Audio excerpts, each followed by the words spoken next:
Hi, my name is Amanda Smith. I am studying business administration with an emphasis in human resource management. I currently work at a preschool. What I found interesting about Austin's podcast was it was the first time for me that sports data really made sense. I think a lot of times it's overly complex on TV, but the way that he broke it down and explained his personal career really helped me to understand it better. And I really had no clue how much that data went in to picking a player for a team. So Austin could use his scenario and put it into a decision tree. He could say, I could either keep playing the position I've played my whole life, or I could start pitching. Seems kind of crazy to switch, only 2 years of college left, but that's the decision he had to make, because if he was going to continue with his current position, he would have to have a perfect 2 years. He would have so much pressure on himself.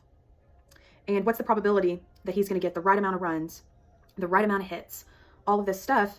He could separate that into the probability of that happening. And even then, scouts could be like, well, that only happened because you're playing a lesser team. It could potentially be a lose-lose situation, but he could divide that out into the probability of having a perfect 2 years left of college. Or he could start pitching and decide the probability of if he can get his speeds up to professional level, whatever that would be. I'm really not sure of those numbers. So what's the probability that he can become that successful in 2 years when it's time to pitch professionally? And then he could solve that decision tree and work those numbers to decide what's best for him. Another decision that was talked about that used data is when coaches are looking at players like Austin and then his competitors, another guy that's got the same weight and height and all these same statistics. What can he pitch versus what Austin can pitch? How are their curveballs? There's all these numbers that go into pitching that can be compared. And the reason Austin made these decisions is all because if he can pitch at this speed, he can pitch at this speed. It doesn't matter what school he came from, who his competition is, what the weather is. It is what it is. And that was his best bet, was to start pitching. So I enjoyed breaking down a simple idea of decisions that are commonly made in sports. But then I decided to go another route with my own decision analysis. So like I said, I work at a preschool, and the one I work at currently is under expansion. They are adding a classroom. So it gave me the idea that if I was the business owner, I could use a decision tree to decide if I should expand or not. So it's one of those expand or do nothing decision trees. My generic thought process was, you have X amount of profits maintaining your current classrooms. If that's 30 students, maybe that's how many is at my job. And then you have X amount of expenses. This company has been in business for 20 years. We know that our profits are going to cover our expenses. But we would never make any more profits than what we do at this moment unless we expand. We're at max capacity. And I think we could think about the economy changing, inflation. That profit that used to work for me now could potentially not work in the future. So I could make a business decision to see if the additional costs of a construction loan, if I had to add a whole new room, that's what they're doing at work, and bathroom, all that, what that would cost, a loan for that, and the additional teacher wages, maybe supplies for the classroom, just the maintenance of these extra students. This could be food. I don't know. There's a lot that could go into it, but I just generically wrote out some numbers, which I'll kind of explain my thought process with the specifics. And then we also have to consider the probability of success. We know we're going to succeed if we stick to what we've been doing. It's succeeded for a long time. But there's also a chance that we would not fill that classroom. Like, what if people can't afford childcare like they used to and they're having to keep kids at home? So we have to consider the probability of success and failure to know if taking on these extra expenses is a good idea or not. So I started out with considering my current profit and current expenses. I said we have 30 students currently, and it costs them $600 tuition for childcare. So we've got $18,000 of profits currently. Our expenses, utilities, food, maybe a loan on the building, you could better divide that out or get a better calculation, but we'll just say that it's $5,000.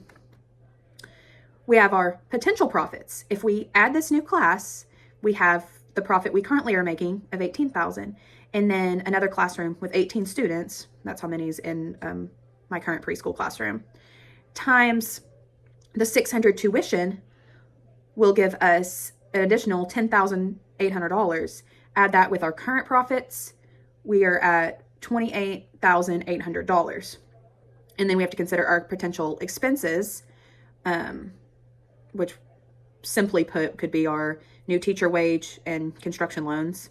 We'll say this is $17,900.